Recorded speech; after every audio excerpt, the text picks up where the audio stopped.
Przed aplikacją produktu zapoznaj się z pełną instrukcją montażu. Zanim przystąpisz do aplikacji produktu, przygotuj skin case'a, ładowarkę i ściereczki czyszczące. Połóż telefon na płaskiej powierzchni. Wyczyść obudowę mokrą i suchą ściereczką.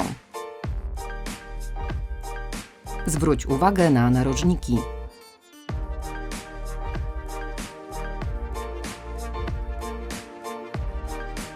Zamontuj skin case'a na kablu. Wtyczkę umieść w gnieździe ładowania.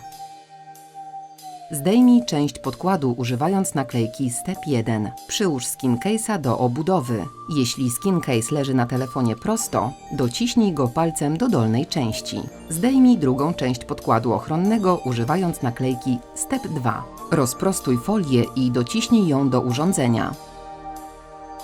Wyjmij kabel z gniazda ładowania.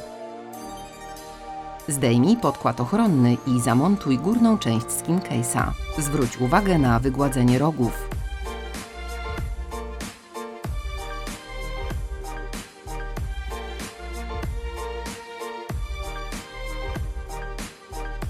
Obróć telefon i przyklej dolną część skin case'a.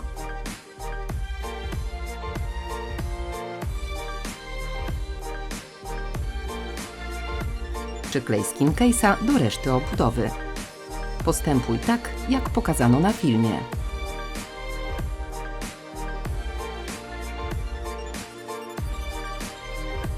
Jeśli narożniki się podnoszą, to użyj suszarki, żeby je wygładzić.